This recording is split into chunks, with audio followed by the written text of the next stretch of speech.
Good morning to all of you. A warm welcome on behalf of the Center for Southeast Asian and Pacific Studies, ICWA New Delhi, Vietnamese Institute for Indian and Southwest Asian Studies, Hanoi, Vietnam. This Business School of VAT, Vellore. It is my honor and privilege to invite all of you to the online conference on Indo-Pacific construct in new regional order and implications. And the simple reasons why we have chosen this concept. Before that, I would like to welcome once again all the guests today's online conference. Professor K. Raja Reddy garu, Vice-Chancellor, Sri Venkateswara University, Tirupati. Dr. T.C.A. Raghavan, Ambassador T.C.A. Raghavan, Director General, ICWA, New Delhi. His Excellency, Mr. Pham Sang Khao, Vietnamese Ambassador to India, New Delhi. Dr. Viswanathan, Chancellor, VAT, Vellore. And Professor No Xuan Beng, former Director General, Visas, Hanoi, Vietnam.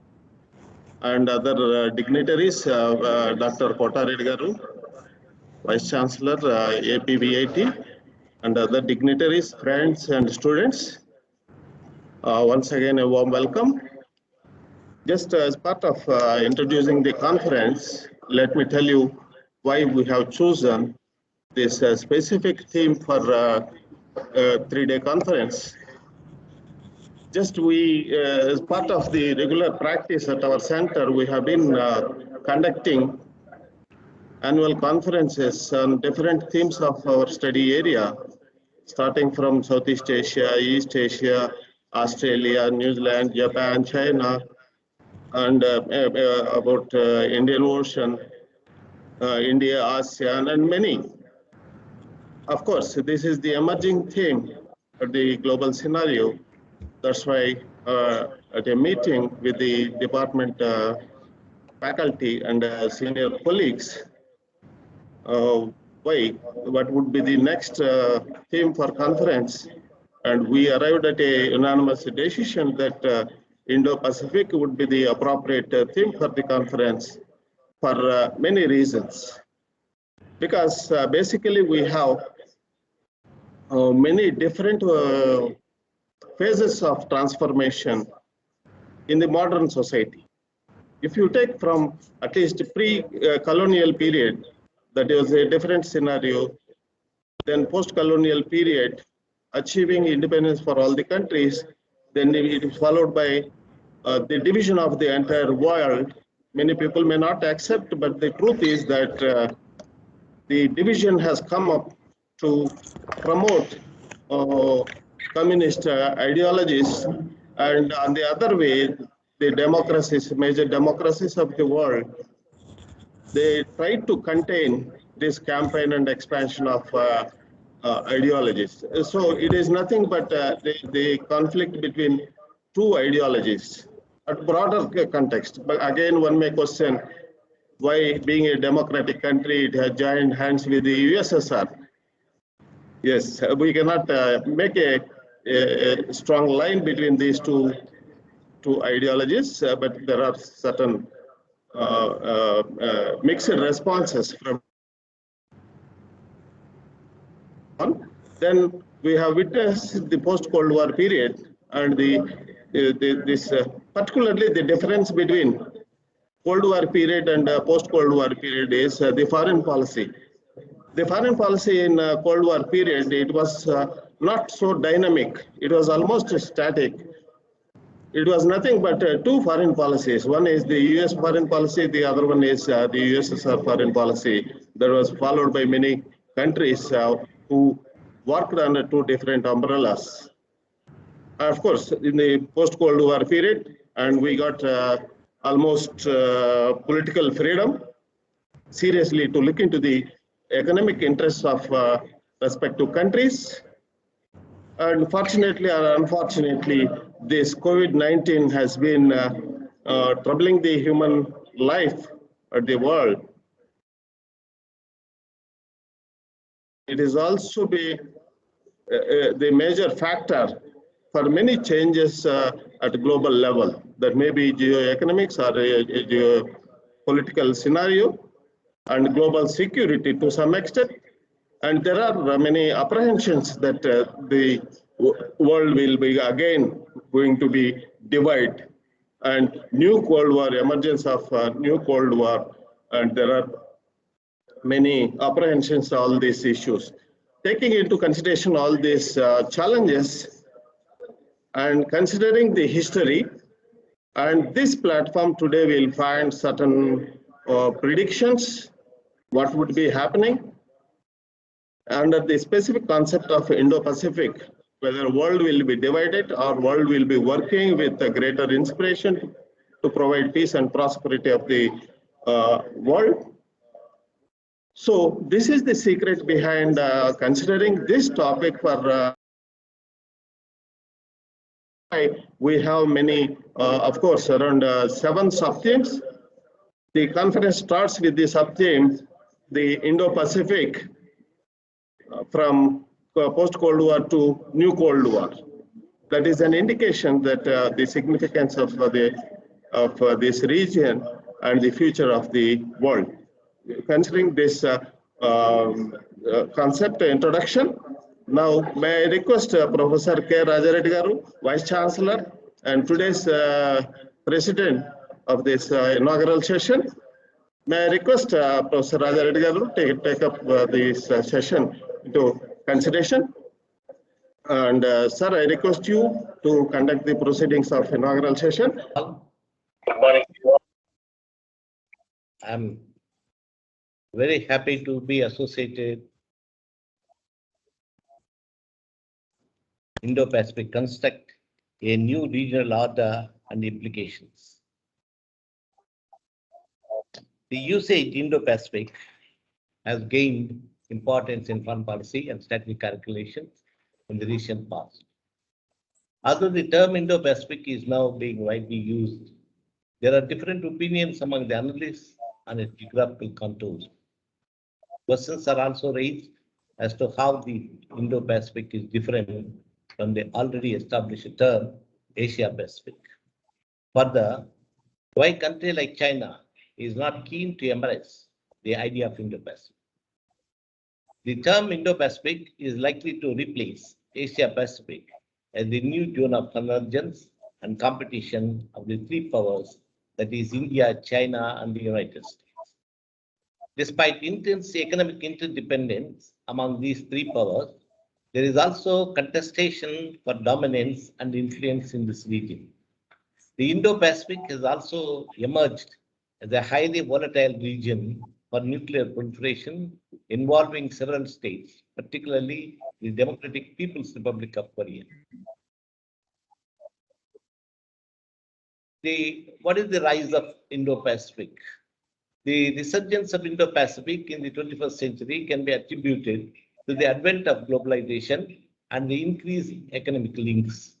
The growing economic links among nations led to countries forging both bilateral and multilateral economic cooperation agreements, such as the Regional Comprehensive Economic Partnership and the Trans-Pacific Partnership.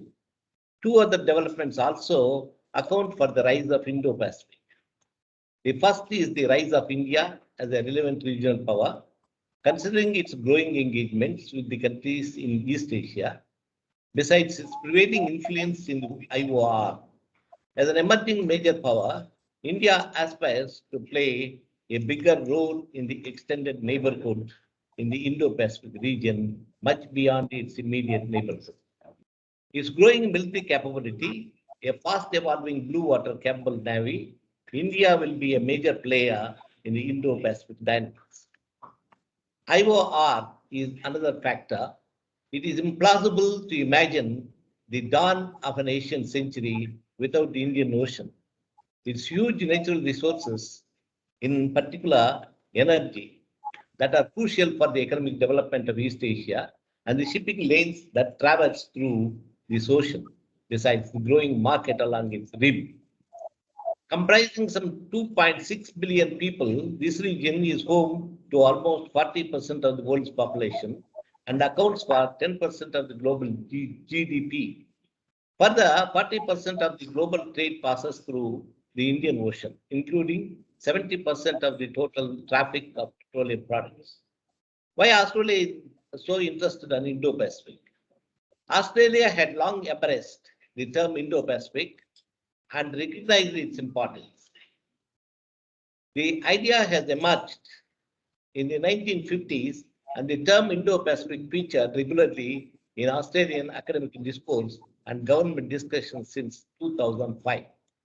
While some government documents published in late 2012 and early 2013 refer to the Indo-Pacific. Its full adoption as defining Australia's region came about only in May 2013 with the release of the Defence White Paper, where the Indo-Pacific was officially listed as one of the 4 strategic interests of Australian defence policy. While there are competing definitions of the geographic extent of the Indo-Pacific based on different visions of the Indian Ocean, the Australian concept of the region is centered on the maritime Indian and Pacific Oceans and their convergence in Southeast Asia. The Defence White Paper defines the Indo-Pacific as the strategic arc connecting the Indian and Pacific Oceans to Southeast Asia.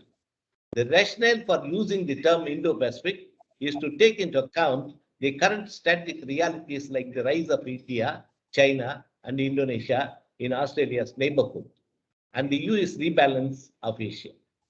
Australia will play an important role in the US rebalancing strategy, as was reflected in President Obama announcing the stationing of 2,500 US Marines at a military base in Darwin.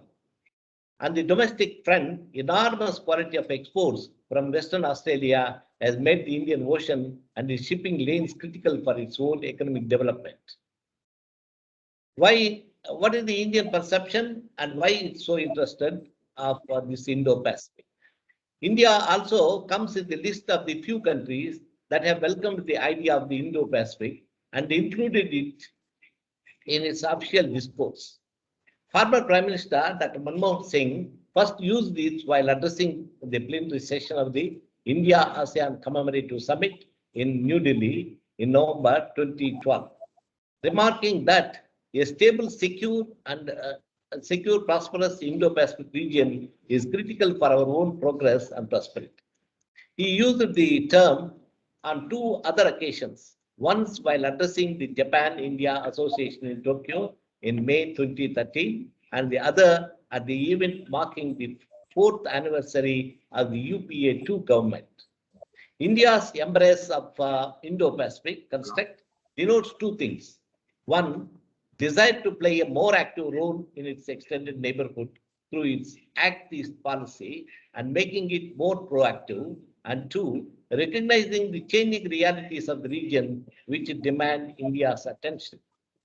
India has been deepening bilateral defense and maritime security cooperation with the United States, Australia, Japan, and Vietnam. At the same time, free trade agreements with Singapore, Thailand, Malaysia, South Korea, and Japan, and multilateral agreements with ASEAN indicate the rationale behind India's embrace of Indo-Pacific construct. In a speech in Tokyo in May 2013, former Prime Minister Singh evoked Prime Minister Abe's 2007 articulation of the confluence of 2 seas, the Indian Ocean and Pacific Oceans, defining it as the framework for our bilateral relationship and referring to Japan as a natural and indispensable partner in our own quest for stability and peace in the vast region in Asia that is washed by the Pacific and Indian Oceans.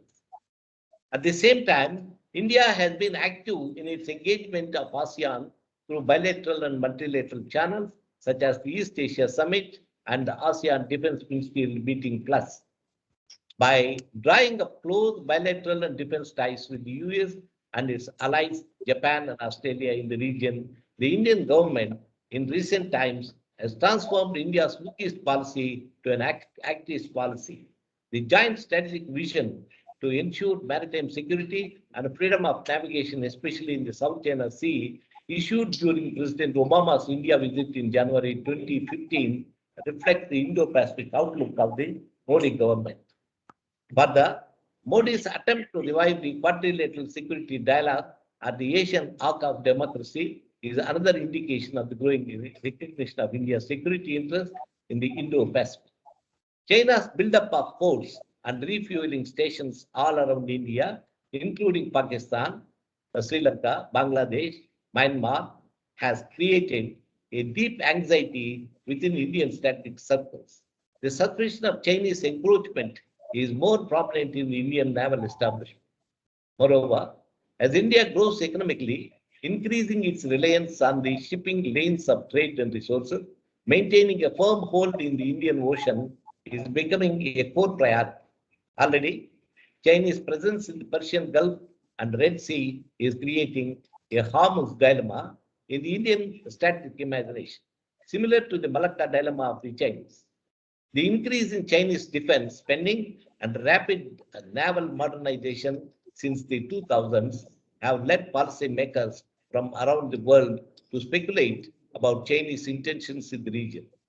Indian strategists and policymakers follow China's stance in the East and South China Sea disputes carefully and share regional concerns about China's assertive posture.